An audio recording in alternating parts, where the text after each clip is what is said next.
Un jour de décembre 2012, j'ai lu un livre qui s'appelle « Rêver sous le Troisième Reich » de Charlotte Bérat.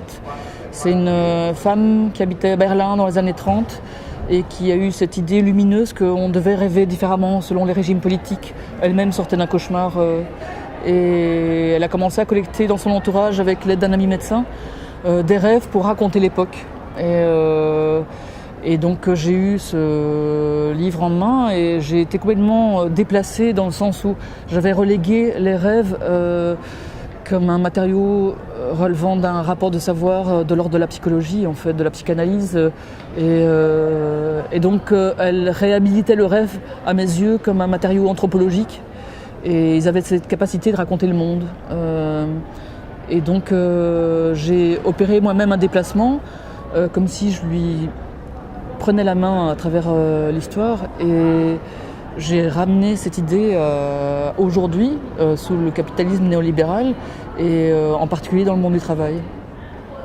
Dans mes différentes dimensions en termes d'intention, il y avait cette idée que j'allais recréer à travers le film une espèce de communauté des rêves et qu'à travers le jeu des résonances, des récurrences, il y a un hors-champ qui allait commencer à naître qui s'appelle le monde du travail, qui est quelque chose qu'on ne peut pas filmer frontalement, mais qu'on peut suggérer, évoquer par le biais du cinéma, à travers un travail d'accumulation, il y a 12 rêves, à travers un travail de diversité, de complémentarité, donc il y a des hommes, des femmes, des diversités en termes d'activité professionnelle, et que à travers ces complémentarités, on voit qu'effectivement il y a des traits communs, des récurrences au niveau de la peur, au niveau de la perte, au niveau du rapport à la mort, au niveau de la désolation, et qu'ils ne se connaissent pas et pourtant ils se retrouvent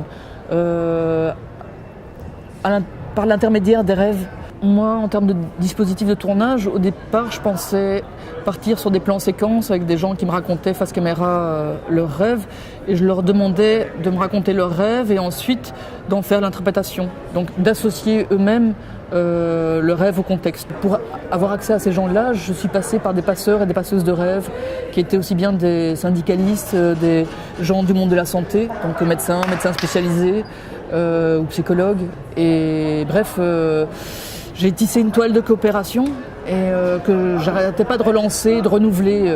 J'ai jamais contacté autant de gens, je pense, créé autant de liens qu'en faisant ce film. Et bref, eux, de par leur métier, m'ont mis en contact, en relation avec des gens qui étaient des rêveurs de travail. Je pense que j'ai pu faire ce film-là aussi parce que j'étais dans un rapport de proximité, de disponibilité. Donc j'ai filmé vraiment dans des moments charnières, dans des moments très précis au niveau des rapports d'activité ou des moments de lumière. Donc je filmais parfois une demi-heure par jour. Vous voyez, j'avais attendu le jour pour filmer. Et donc il y a eu toute cette recherche en écriture en termes de trouver une dimension onirique dans les espaces réels. Un peu comme les rêves, vous voyez, où tout d'un coup on est dans un rapport d'imaginaire et en même temps ils sont ancrés dans les espaces de vie quotidien du travail.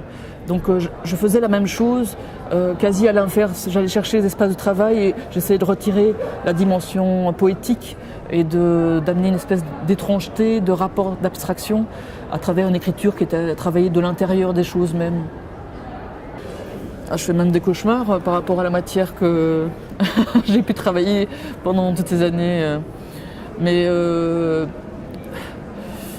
sans rentrer dans des choses trop personnelles,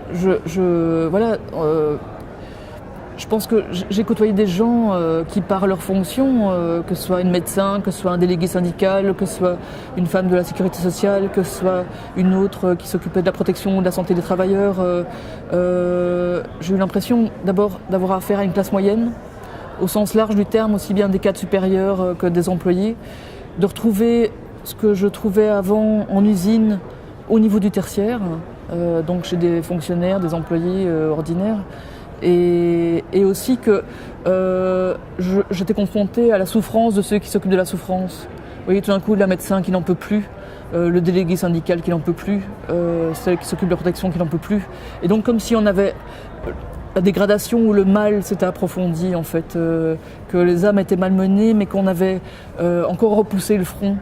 Et que du coup, cette espèce de souffrance au travail s'était encore plus généralisée, approfondie. qu'il y a 15 ans où je trouvais déjà qu'on avait atteint des limites.